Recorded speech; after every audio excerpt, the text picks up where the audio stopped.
Good morning everyone. कल की class में हमने लाइट स्टार्ट किया था, उसी को आगे हम बढ़ाएंगे।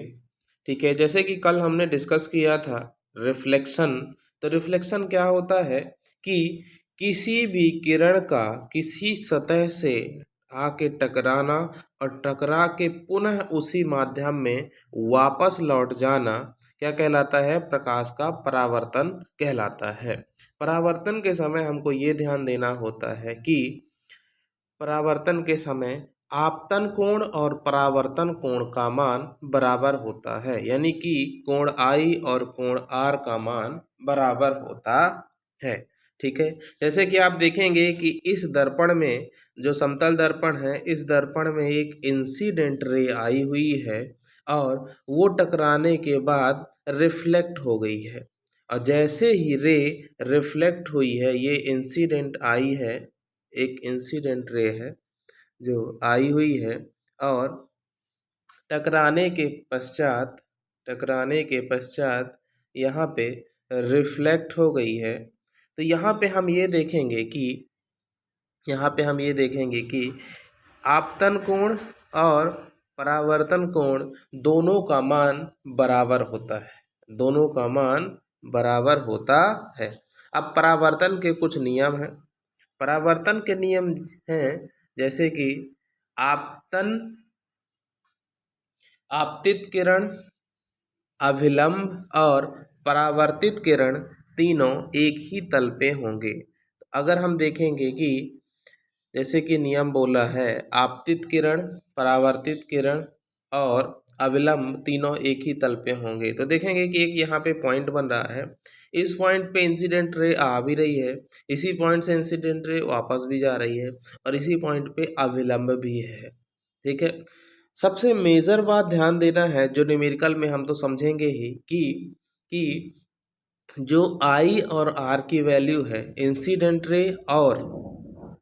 इंसिडेंट रे का जो कोण बनेगा वो अविलंब से लेते हैं, ना कि दर्पण से लेते हैं। अविलंब से लेते हैं, ना कि दर्शन से लेते हैं। और कोण आई और कोण आर दोनों बराबर होते हैं। ठीक है, अब परावर्तन के नियम हर प्रकार के दर्पण में काम करते हैं। हर प्रकार की सतह जहां भी परावर्तन हो सकता है वहां पे काम करते हैं। ठीक है, अब परावर्तन जो है दो प्रकार का होता है। एक नियमित परावर्तन जिसे बोलते हैं, ठीक है, जो कि समतल सतह पर होता है, और एक होता है अनियमित परावर्तन। नियमित परावर्तन जो होता है वो समतल सतह पर होता है, और जो अनियमित परावर्तन है वो खुरदुरी सतह पर होता है, लेकिन रिफ्लेक्शन तो होता ही है। अब जैसे हम समझने की कोशिश करें कि अगर सतह समतल है तो समतल सतह में अगर हम देखें कि एक, दो और तीन रे इंसिडेंट हुई है, तो रिफ्लेक्ट भी तीन रे होंगी और सभी के बीच का एंगल ये भी बराबर होगा। मतलब अगर ये पैरेलल थी तो ये भी पैरेलल होंगी, और अगर इनका सेम इंसिडेंट एंगल है तो सेम रिफ्लेक्टेड एंगल भी सभी का बराबर होगा। लेकिन खुरदरी सतह के केस में या फिर ये कहें कि अनियमित परावर्तन के केस में क्या होगा बच्चों? अनियमित परावर्तन के केस में जो है इंसिडेंट रे आप देखेंगे कि नंबर 1, नंबर 2 एंड नंबर 3 ये आपस में पैरेलल तो हैं, लेकिन जो इनके रिफ्लेक्शन से रे बन रही हैं वो अलग अलग डायरेक्शन में हैं, यानी कि कोण आई और कोण आर का मान बराबर नहीं है। जब कोण आई और कोण आर का मान बराबर नहीं है तो इसमें इमेज बनना पॉसिबल नहीं होते। इमेज बनने की कंडीशन यही है कि मिरर प्लेन होना चाहिए। अब एक क्वेश्चन है, एक न्यूमेरिकल है, उस न्यूमेरिकल को हम समझने की कोशिश करते हैं कि देखिए, ये न्यूमेरिकल थोड़ी सी घुमाने की कोशिश भी किया है।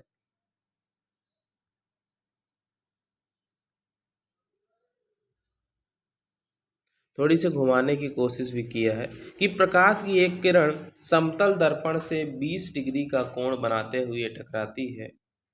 आपतित व परावर्तित किरण के बीच का कोण बताइए। तो बच्चों बात ऐसी है कि नीचे एक समतल दर्पण है, उसमें एक रे इंसिडेंट हो रही है जो कि पहले देख चुके हैं, और रिफ्लेक्टेड हो रही है, ये भी देख चुके हैं। अब हमको समझना ये है कि बोल क्या रहा है, किसी समतल दर्पण से कोण बना रहे हैं। हमने क्या बताया था, कोण आई और आर के बीच जो कोण बनता है वो अविलंब से बनते हैं। यहाँ पे ये अविलंब है, लेकिन यहाँ पे कोण किससे बन रहा है, यहाँ पे कोण बन रहा है आपका समतल दर्पण से। और जब कोण समतल दर्पण से बनेगा उस कंडीशन में हमको ध्यान देना है कि इसे 90 से माइनस करेंगे।